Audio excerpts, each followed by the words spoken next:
One of the most fun things to realize in calculus is called the power rule.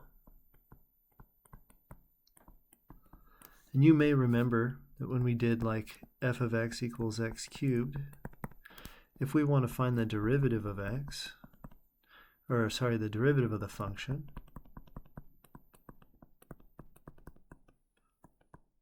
we use this formula, and we're going to get x cubed plus 3x squared h plus 3xh squared plus h cubed.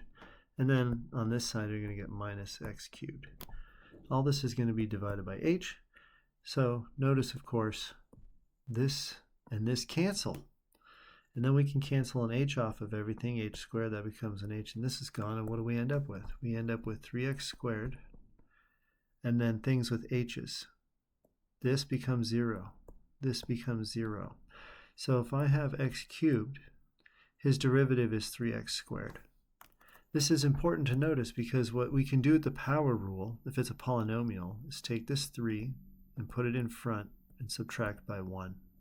That's really how we get there with this particular rule. That's just something you discover calculating this stuff out using the definition of derivative. But it is true and it does work. Okay, so if I want to try a different version, let's take this away.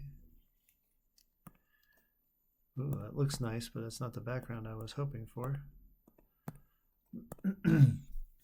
If I give you like 2x to the 5th, then I'm going to bring this 5 down and multiply it, and you're going to get 10x to the 4th. That is the derivative of the previous function up here. That is the derivative.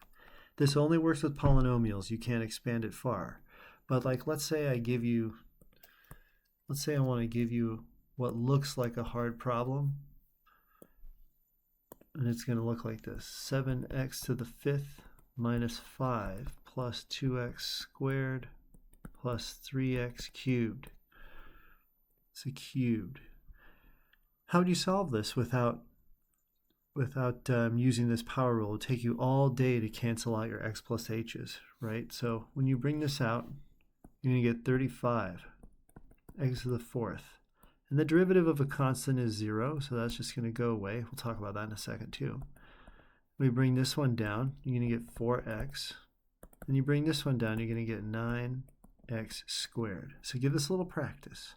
But now let's look at like why the derivative of negative 5 is just nothing. Well, if I have a graph and I say y equals negative 5, all the y values here are negative 5. Well, what's the slope of this line? It's 0. So the slope of any number is 0. And therefore the derivative of any number is 0. That's what I kind of meant to say anyway. So if I say like f of x equals x, well, think about this for a minute. If I make a graph of y equals x, what's that look like? That has a slope of 1. And what do you notice here? Let's make some space. What do you really notice? If I have x to the 1, I'm going to take the 1 and bring it down. So you're going to get 1x to the 0. Well, x to the 0, anything to the 0 is 1. So your answer is just 1 times 1 is 1. Our answer is 1. So now you should know that the derivative of x, I should probably just write that as f of x equals x, and then f prime of x is equal to 1. You're going to be expected to know this over and over. And what's the derivative of a number? We just talked about that. Is 0. So the second derivative of x is going to be 0. Okay, this is all that's necessary to understand with the power rule. But let's just take a second and appreciate that it's not so simple in other situations. If I give you x plus 2 squared, well, let's say it's even 2x plus 2 squared or something like that.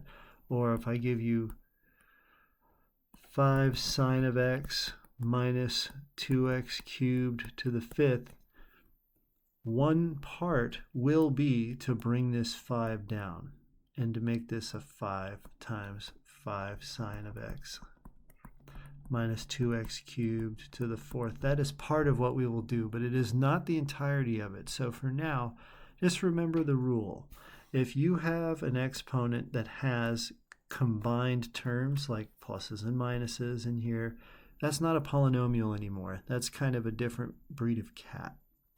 But so long as you have a polynomial where you just have an x term plus another x term plus another x term, and of course subtraction and addition are the same thing, so it doesn't matter if it's plus or minus. It only matters that these are separate from each other and they're not in some kind of combination of a bigger function. Then you can bring that down and you can get 7x to the sixth, you get 5x to the fourth, you get 2x, and that's going to be your answer. Okay, so that's the first and easiest rule in all of calculus. Let's move forward.